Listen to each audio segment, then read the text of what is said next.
1 João, de João para os cristãos, em geral. Local em que foi escrito: cidade de Éfeso, data provável, 94 d.C. Palavras-chave: comunhão, amor, luz, justiça e vida. Tema: comunhão com Deus e com os filhos de Deus. Os cristãos devem andar na luz, praticar a justiça e manifestar o amor de Deus. Versículo-chave 1:3. O que temos visto e ouvido, anunciemos também a vós outros, para que vós igualmente mantenhais comunhão conosco. Ora, a nossa comunhão é com o Pai e com seu Filho Jesus Cristo. 1:5. Deus é luz, e não há nele trevas nenhuma. 2:29. Se sabeis que ele é justo, reconhecei também que todo aquele que pratica a justiça é nascido dele. 4:8. Aquele que não ama não conhece a Deus, pois Deus é amor. Esta é uma das epístolas gerais, pois foi escrita para todos os cristãos. Capítulo 2, do 12 ao 14. O autor é João, o discípulo a quem Jesus amava. João 13:23, que fez parte do círculo mais íntimo do Mestre, com Pedro e Tiago. É interessante notar que a sequência das pessoas que Deus levantou no período apostólico, a saber, no primeiro século do cristianismo. Em primeiro lugar, Deus levantou Pedro, um rude pescador, como poderoso evangelista, um verdadeiro pescador de homens. Lucas 5:10. Foi ele quem abriu as portas do reino de Deus, tanto para os judeus, Atos 2, quanto para os gentios, Atos 10. A figura desse apóstolo se destaca no princípio da história da igreja, Atos 2-10. Seu ministério foi evangelização. Logo a seguir, vemos Deus levantando o apóstolo Paulo, um homem zeloso e extremamente capacitado intelectualmente para edificar a igreja com a sabedoria de um prudente construtor. 1 Coríntios 3:10. Pois sua profissão era fazer tendas. Atos 18:3. Paulo se destaca na maior parte do Novo Testamento, Atos 9 até a carta de Filemão. Seu ministério foi de edificação. Por último, no final do primeiro século, Deus levanta o apóstolo João, também um pescador, como Pedro, porém para consertar as redes. Mateus 4:21. Seu trabalho foi reparar as brechas causadas à mensagem do Evangelho pelas falsas doutrinas, e ele fazia isso com a sua mensagem de amor, Evangelho e cartas. Seu ministério foi de restauração. Além do Evangelho, que leva seu nome, e do livro do Apocalipse, João escreveu também 3 pequenas cartas. A primeira foi interessada a uma igreja, enquanto a segunda e a terceira foram escritas para indivíduos. Contudo, embora tenha sido escrita para públicos diferentes, todas tratam de um único assunto, a comunhão. O tema da primeira carta de João é a comunhão cristã. No original grego, esta palavra é koinonia, que significa repartir, compartilhar as mesmas coisas. O apóstolo nos diz que é uma perfeita e eterna koinonia sempre existe entre o Pai e o Filho. João 17:10-21. Mas Deus, por sua misericórdia, desejou estender esta comunhão divina para a raça humana, o que foi possível somente por meio da encarnação e sacrifício de seu Filho Jesus Cristo. 1 Coríntios 1:9. A igreja, eclésia, no original grego, é formada por aqueles que são chamados para fora do mundo e para dentro desta comunhão com o Pai e com seu Filho Jesus Cristo. 1:3. Desde que todos os cristãos têm comunhão com o Pai e com o Filho, então eles também têm comunhão entre si. Em outras palavras, podemos dizer que a comunhão cristã está baseada e é uma extensão da comunhão entre o Pai e o Filho. E isso é realizado através do Espírito Santo, que foi dado a todos aqueles que creem em Jesus. 3:24. Assim, nossa comunhão de uns para com os outros é diretamente proporcionada à nossa comunhão com o Pai e com o Filho.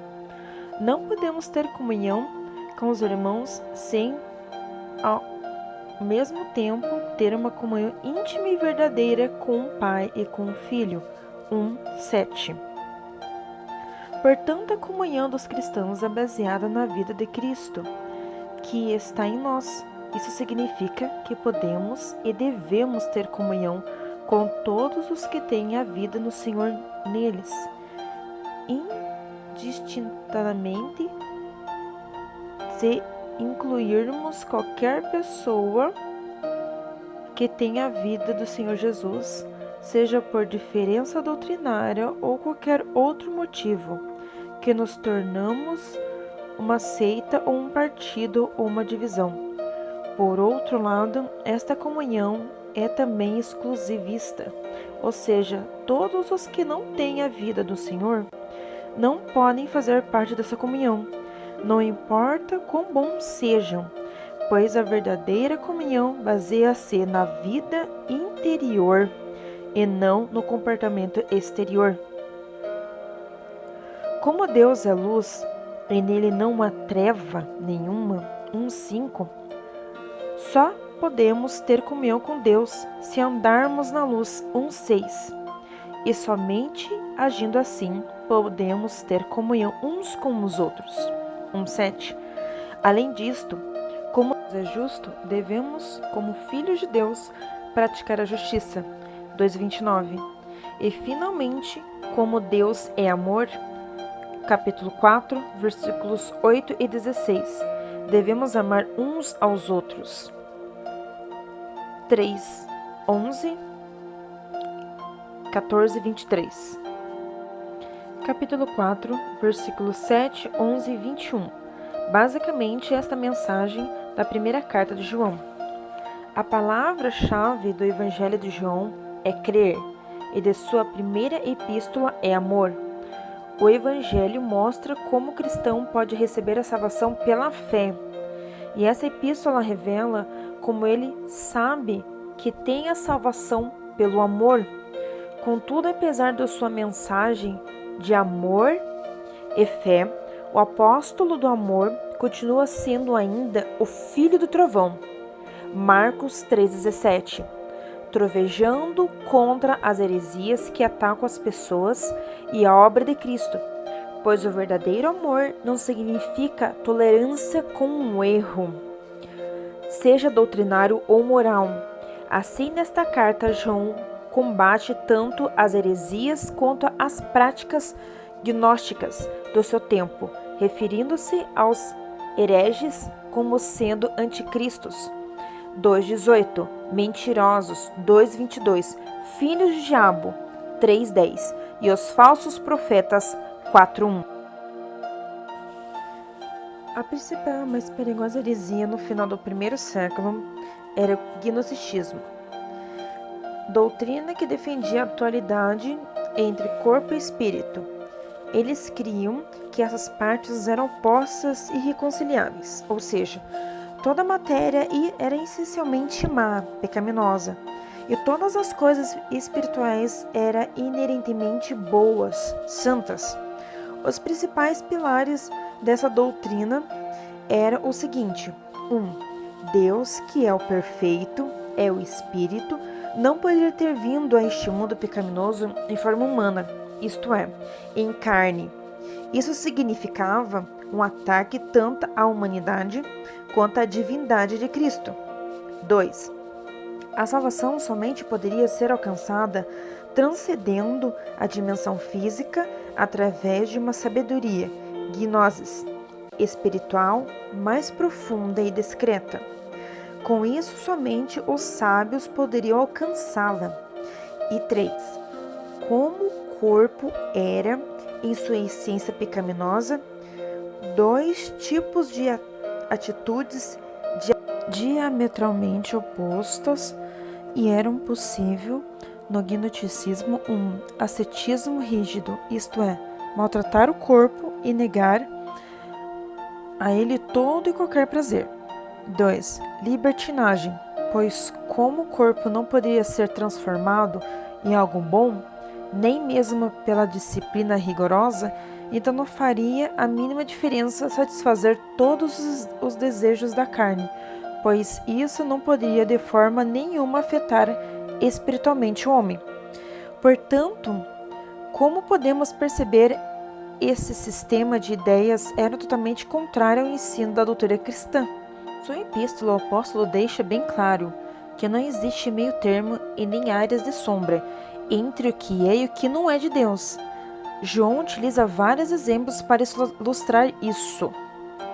Luz versus trevas, vida versus morte, verdade versus mentira, amor versus ódio, Deus versus o mundo, filhos de Deus versus filhos do diabo e Cristo versus anticristo. As mensagens principais desta carta são 3. 1. Deus é luz e, portanto, o cristão deve andar na luz, o que significa viver em verdade, pureza, transparência, coerência, pois não há comunhão entre luz e trevas. 2 Coríntios 6,14. 2. Deus é amor e, portanto, o cristão deve andar no amor, o que significa amar a Deus e não ao mundo, e também a todos os que creem em Jesus Cristo, isto é, que são nascidos de Deus. Deus é justo e, portanto, o cristão deve praticar a justiça em sua vida cotidiana e evitar o pecado. Além disso, João nos revela quais são as evidências e resultados do novo nascimento, mostrando assim como o cristão pode saber se sua profissão de fé é genuína e se ele é um verdadeiro discípulo de Jesus, e também discernir quem são os filhos de Deus e os filhos malignos. 1.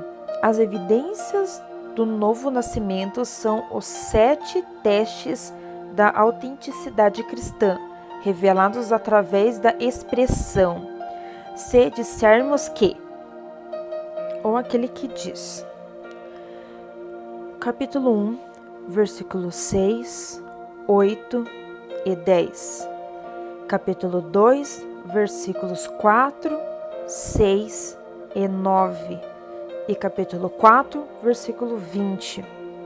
Os resultados do novo nascimento são as 7 características daqueles que se tornaram novas criaturas em Cristo Jesus, reveladas através da expressão todo o que é nascido de Deus. Capítulo 2, versículos 29. Capítulo 3, versículos 9. Capítulo 4, versículo 7. Capítulo 5, versículos 1, 4 e 18. Finalmente, os principais objetivos que levaram o apóstolo a escrever esta epístola são: 1. Para que os cristãos tivessem alegria completa. 1:4. 2. Para que não pecassem. 2:1. 3. Para que não fossem enganados. 2:26. E 4. Para que soubesse que tem a vida eterna. 5:13.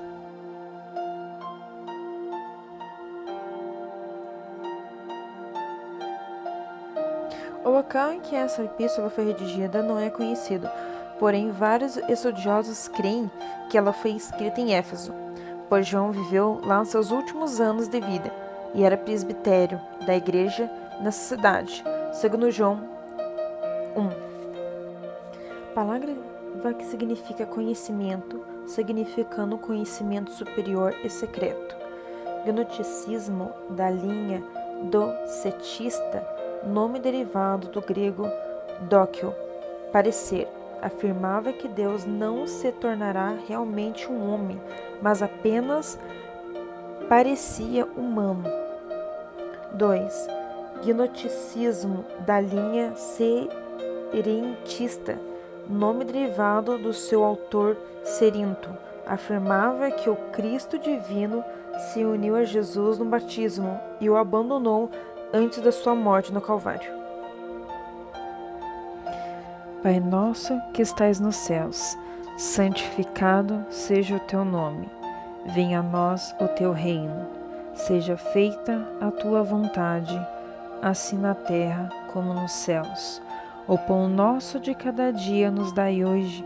Perdoa-nos as nossas dívidas, assim como nós perdoamos aos nossos devedores. E não deixeis cair em tentação, mas livra-nos do mal. Pois o teu reino, o poder, a honra e a glória, para todo sempre. Amém.